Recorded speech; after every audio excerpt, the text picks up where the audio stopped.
Zelenskijs tos sauc par tāldarbības sankcijām. Un, lai gan šīs termins nav gluži precīzs, tas nemaina faktu, ka daudzi Krievijas objekti deg. Tas arī nemaina to, ka Krievijas ikgadējā uzvaras dienas parāde, kas paredzēta šonedēļ, ir ievērojami mazāka nekā iepriekšējos gados.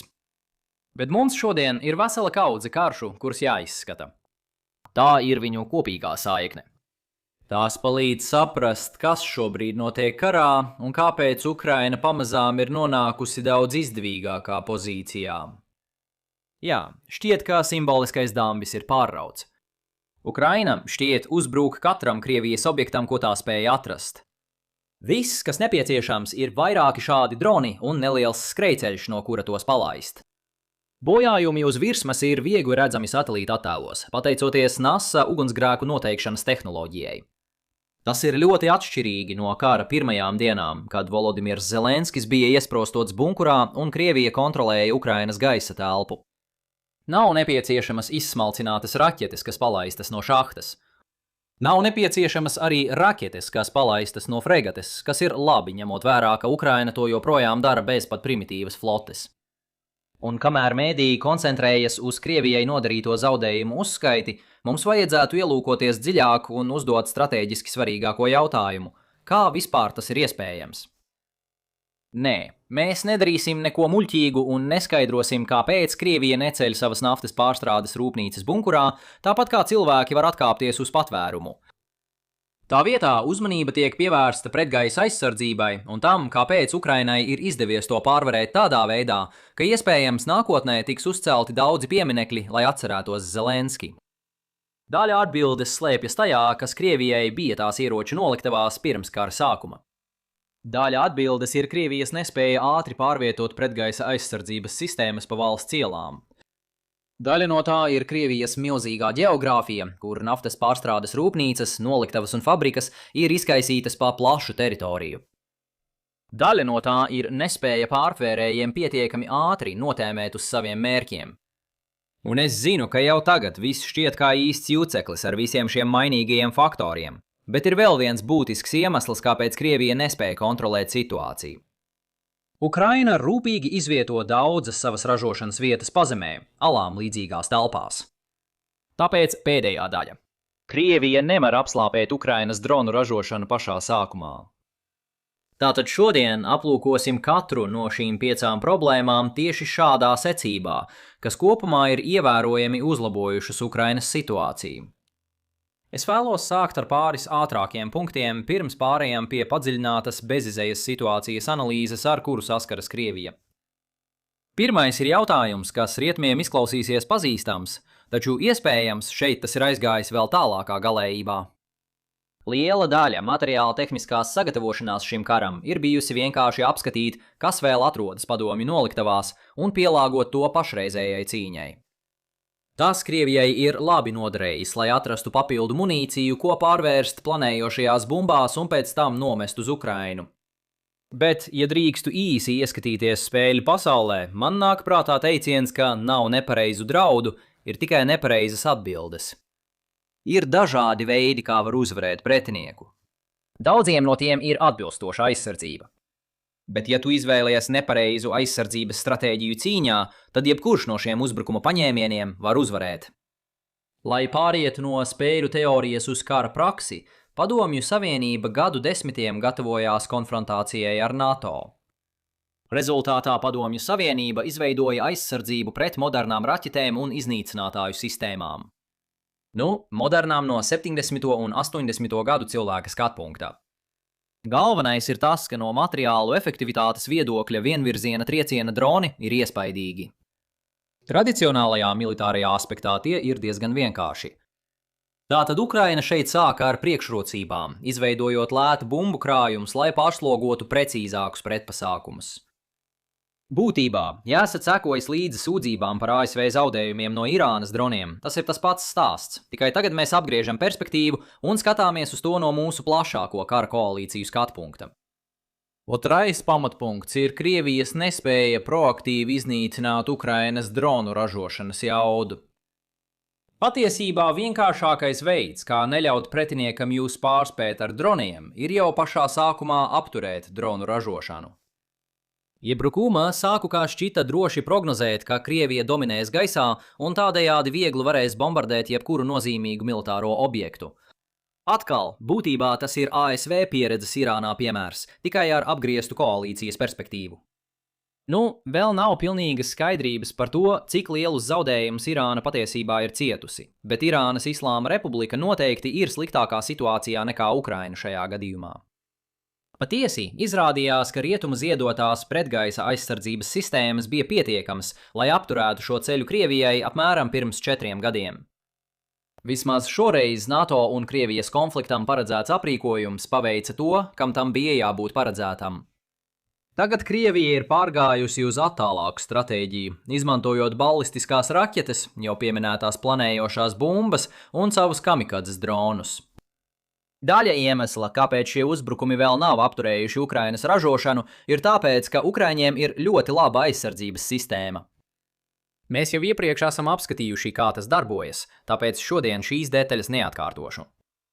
Tomēr viena lieta, ko iepriekš neesmu pieminējis, ir Ukrainas geogrāfija. Plašāk runājot, pārvietošanās no Krievijas uz Ukrainu nozīmē pāriet no plašāka uz šaurāku.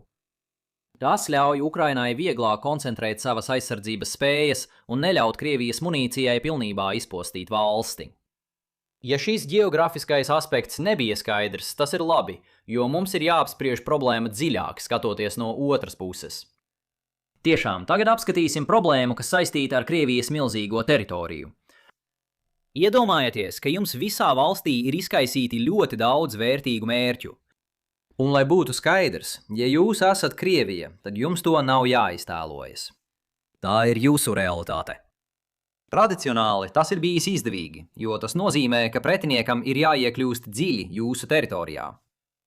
Piemēram, ir iemesls, kāpēc Padomju Savienība savu kodolieroču infrastruktūru būvēja pašā Vidusāzijas vidū. Taču lielākā daļa šo iebūvēto aizsardzību ir zudusi, līdz ar tālās darbības vienvirzienu uzbrukuma dronu izplatību. Tagad pirmā līmeņa risinājums būtu vienkārši izvietot virkni pretgaisa aizsardzības sistēmu ap katru no šīm konkrētajām vietām. Bet jūs ātri saprotat, ka pirmkārt tas prasa milzīgus resursus. Otrkārt, jebkurā naktī, kad Ukraina mērķē tikai uz vienu no šīm vietām, pārējā aizsardzība būtībā kļūst nesvarīga.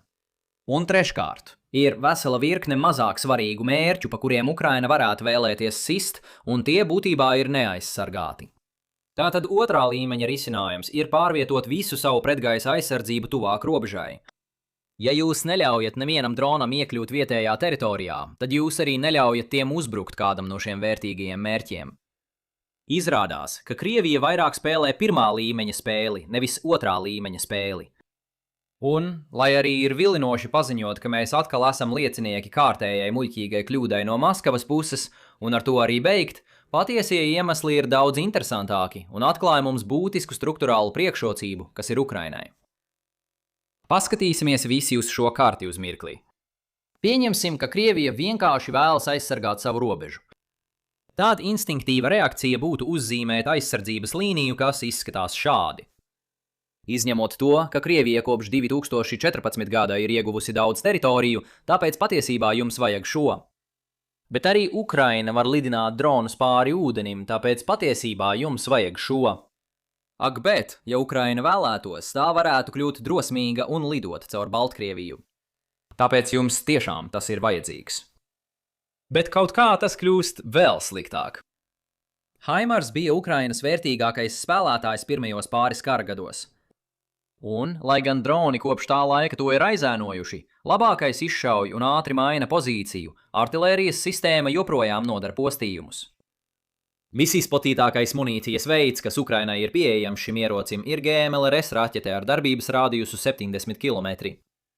Pretgaisa aizsardzības sistēmas ir prioritārs mērķis GMLRS raķetēm, jo, ja tu vari atspējot šīs aizsardzības sistēmas, tavi lētākie droni var darboties brīvi. Lai izdarītu vēl vienu salīdzinājumu ar Irānu, iedomājies to kā Tomahawku izmantošanu, lai ļautu amerikāņu bumbvedējiem attīrīt gaisa telpu virs Irānas, pēc tam tie var nomest JDAM bumbas uz pārējiem mērķiem. Tagad Krievijai daļa tās pretgaisa aizsardzības sistēmu atrodas GMLRS darbības rādījusā. Tas ir neizbēgami, ja šajā joslā atrodas vērtīgi mērķi, tostarp lielas pilsētas kā Kurska un naftas sūknēšanas stacijas tās enerģijas eksporta nozarei. Taču izņemot šos izņēmumus, lielākās daļas aizsardzības rādījus pārvietojas uz šejieni. Un mēs sākam redzēt problēmu ar Krievijas ģeogrāfiju.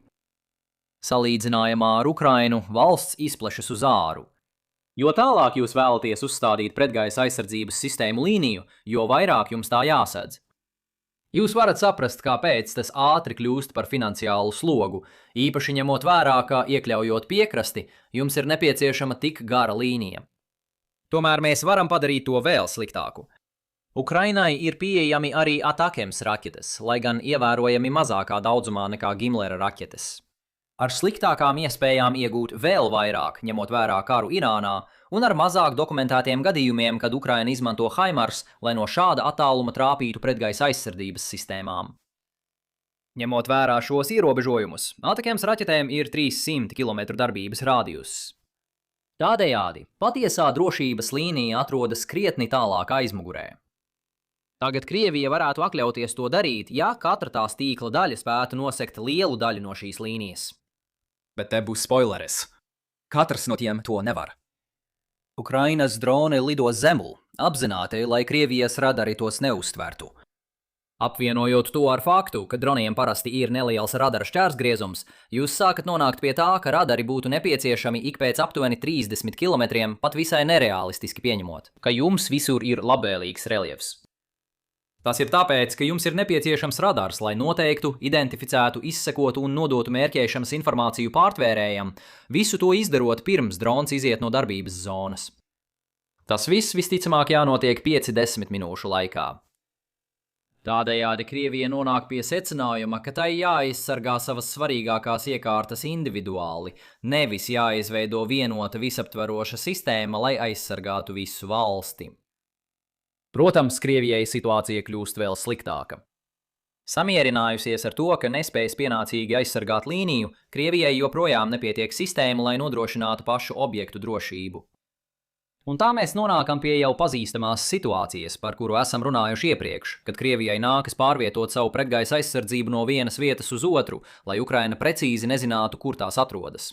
Viens no risinājumiem ir neizvietot visu aprīkojumu tieši mērķu priekšā, bet arī uz iespējamajiem ceļiem, pa kuriem Ukraina varētu tuvoties šiem mērķiem. Galvenā problēma ir tā, ka cik mums zināms, Amerikas Savienotās valstis joprojām palīdz Ukrainai, daloties izlūka informācijā par pretgaisa aizsardzības sistēmu atrašanās vietām. Tās ļauj Ukrainai vai nu apiet šīs sistēmas un uzbrukt neaizsargātiem mērķiem, vai arī uzbrukt tām, lai nākotnē būtu vieglāk veikt triecienus. Tagad nebūtu pārsteigums uzzināt, ka Amerikas Savienotās valstis ir būtiski samazinājušas savu izlūka informācijas apmaiņu. Atcerieties, daļa no iemesla, kāpēc Amerikas Savienotās valstis turpināja to darīt, neskatoties uz tiešās militārās palīdzības pārtraukšanu, bija tā, ka tas deva izlūkošanas analītiķiem iespēju praktizēties ienaidnieka resursu atrašanā. Pēdējo pāris mēnešu laikā Amerikas Savienotās valstis ir novirzījušas šos centienus uz Irānu. Un, lai gan šobrīd, kad rakstu šos vārdus, puses ievēro pamieru, nevienam nevajadzētu būt pārsteigtam, ja kardarbība atsāksies. Tāpēc ir ļoti svarīgi, lai Amerikas Savienotās valstis turpinātu sekot līdzi Irānas spēku izvietošanai. Savukārt var rasties kapacitātes problēma, turpinot atbalstīt izlūkošanas informācijas apmaiņu ar Ukrainu. Ironiski, tomēr rietumiem būtu laba ziņa uzzināt, ka Amerikas Savienotās valstis patiešām ir apturējušas šo atbalstu. Ukraina šajā periodā ir pierādījusi, ka tai netrūkst spēja turpināt uzbrukt augstas vērtības Krievijas mērķiem. Tādējādi tas mums liecinātu, ka Ukraina var iztikt ar saviem izlūkošanas tīkliem bez ASV analītiķu palīdzības. Tomēr es būtu piesardzīgs izdarot secinājumus par pilnīgu ASV atbalsta trūkumu, jo Kīva iespējams joprojām saņem neapstrādātu izlūka informāciju no ASV satelītiem. Tātad, kādi ir mūsu galvenie secinājumi šodienai? Ukraina ļoti labi prot izvēlēties vērtīgus Krievijas mērķus. Geogrāfija un loģistika Krievijai nesniedz vieglus risinājumus šai problēmai. Un vienā vai otrā veidā Ukraina ir uzturējusi šo kampaņu Irānas kara gaitā. Tikmēr, ja jūs interesē, kā mēs nonācām līdz šim, jums noteikti patiks šīs 2 fantastiskās grāmatas par kara izcelsmi. Apskatiet video aprakstu, lai uzzinātu vairāk par tām. Un, ja jums patika šodienas video, lūdzu nospiediet patīk, dalieties ar to un abonējiet kanālu, un tiksimies nākamreiz. Rūpējieties par sevi! Ak, un lai viss būtu skaidrs, manas mīļākās senās civilizācijas ir Acteku un senās Ēģiptes civilizācijas. Nav īpaši iemesla, kāpēc man vajadzēja to pateikt, bet vienmēr ir patīkami, ja pēc video ir kāds saturs.